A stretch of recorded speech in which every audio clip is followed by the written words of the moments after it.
Hi, welcome to Vijay's info.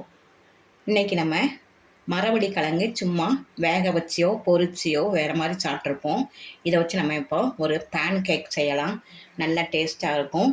நீங்கள் இதை மாதிரி இப்போ சாப்பிட்ருக்கவே மாட்டீங்க. இந்த மாதிரி டிஷ் உங்களுக்கு கட்டாயம் பிடிக்கும். இதுக்கு நான் பொடி பொடியாக கட் பண்ணி வச்சுருக்கேன். நீங்கள் எந்த சைஸில் வேணாலும் தோல் எடுத்துகிட்டு நல்லா அலசிட்டு, மண் இருக்கும் நல்லா அலசிட்டு இதை நம்ம இப்போ வேக வைக்கலாம்.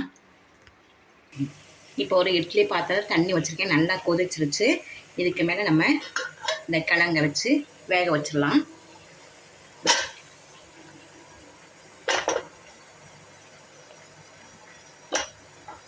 நீங்கள் தண்ணியிலே போட்டு கூட வேக வைக்கலாம். நான் இட்லி குக்கரில் வேக வைக்கிறேன்.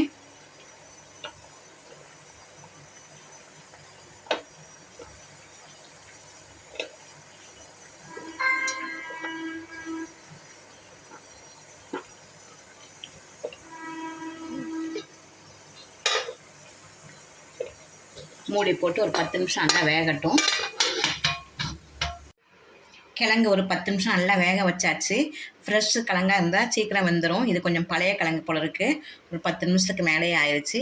இதை நம்ம இப்போ மசிச்சுக்கலாம்.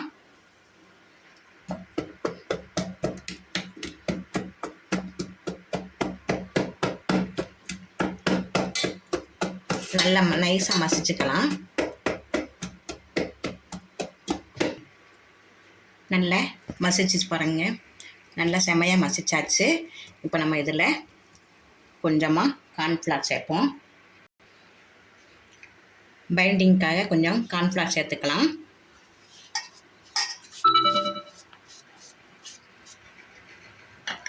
உப்பு கொஞ்சம் முதல்ல போட்டிருக்கோம், போதும்னா விட்டுடலாம். இப்போ கொஞ்சம் உப்பு கம்மியாக இருக்குது, நான் கொஞ்சம் உப்பு சேர்த்துக்கிறேன். கொஞ்சமாக உப்பு போட்டுக்கலாம்.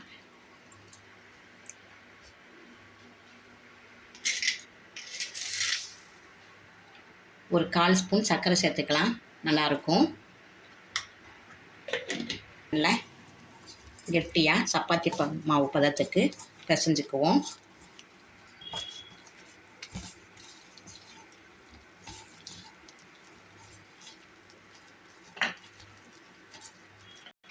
நல்லா கெட்டியாக அப்படி பாருங்கள், சப்பாத்தி மாவு மாதிரி பிசைஞ்சாச்சு. உங்களுக்கு ரொம்ப கெட்டியாக இருந்தால் கொஞ்சம் பால் விட்டுக்கலாம். பால் விட்டு பிசைஞ்சிக்கலாம். நான் 1 ஸ்பூன் பால் விட்டு தான் பிசைஞ்சு வச்சுருக்கேன். இப்போ நம்ம ஸ்டஃப்புக்கு வேண்டிய ரெடி பண்ணலாம். இப்போ ஒரு கடாய் பற்ற வச்சு ஒரு 1/4 ஸ்பூன் ஆயில் விட்டுருக்கேன். அதில் கொஞ்சம் சோம்பு போட்டுடலாம். நீங்கள் ஜீரகம் கூட போட்டாலும் போடுங்க, சோம்பு நான் போட்டிருக்கேன்.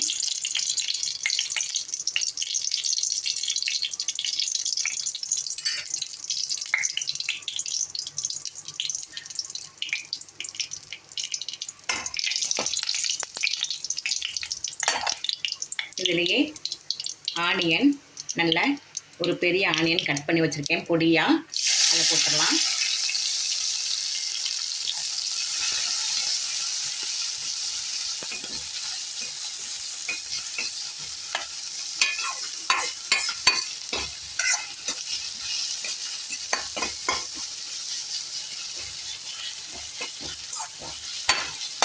அதிலேயே முட்டைக்கோஸ், உங்களுக்கு என்ன காய் பிடிக்கும் அதை போடுங்க. நான் முட்டைக்கோஸ் போட்டிருக்கேன், நல்லா பொடியாக கட் பண்ணி முட்டைக்கோஸ் போட்டிருக்கேன்.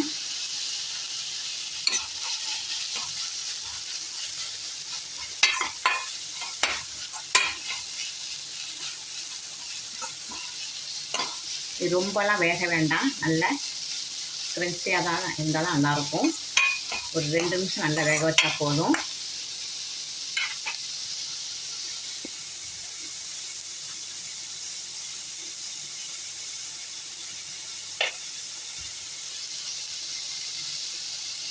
காரத்துக்கு தேவையான மிளகாய் பொடி,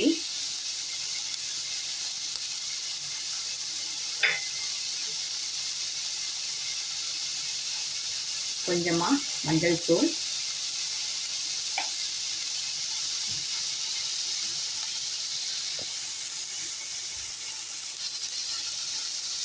கொஞ்சமாக உப்பு,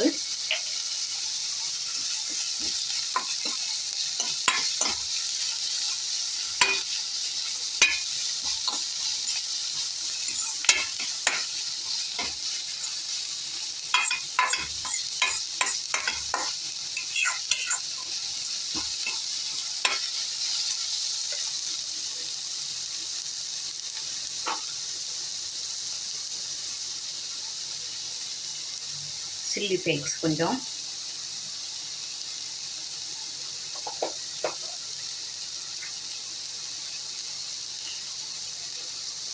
கஸ்தூரி மேத்தி,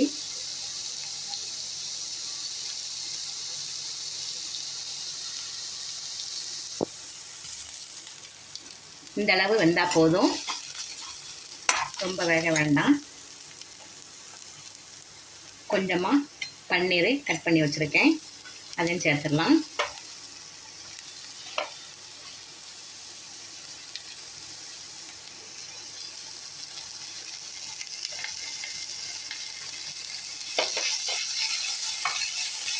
ஸ்டவ் ஆஃப் பண்ணிடலாம்.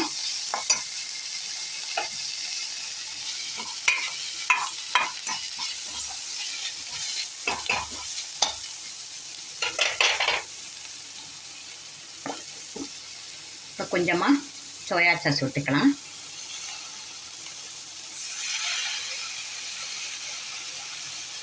ஸ்டஃபிங் ரெடி ஆயிடுச்சு.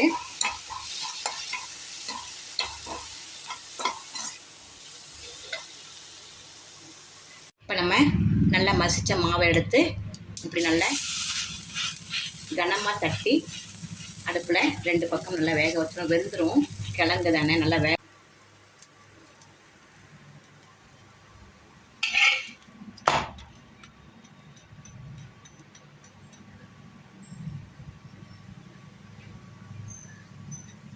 ஆயில் தடவுனா போதும், ஆயில் விடலாம் வேண்டாம்.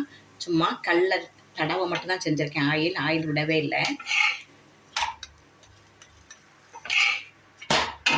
இப்போ எடுத்துடலாம்.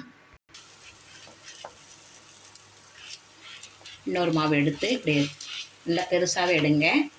நிறைய மாவு எடுத்து இப்படி தட்டிக்கலாம், நல்லா கனமாகவே தட்டிக்கலாம்.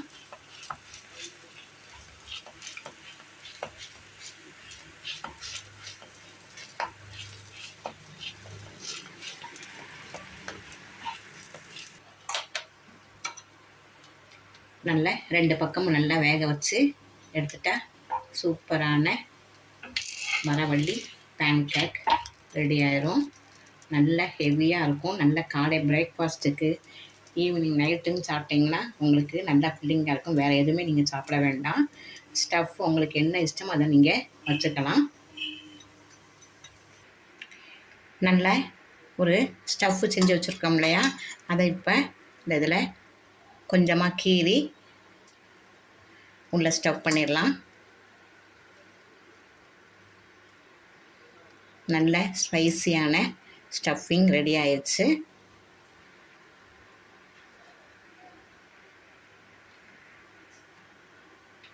இப்போ நம்ம இதில் கட் பண்ணி வச்சுருக்கோம்.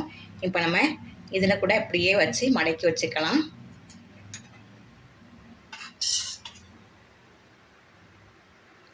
இப்படி வச்சோம்னா நிறைய வைக்கலாம்.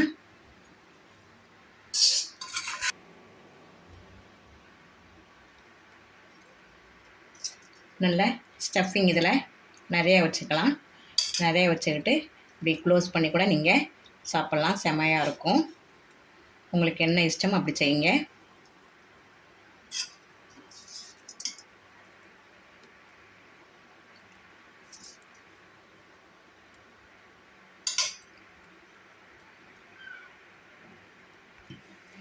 இதில் கொஞ்சம் குழந்தைங்க ஆசைப்பட்டால் சீஸ் கூட போட்டுக்குங்க, நல்லாயிருக்கும்.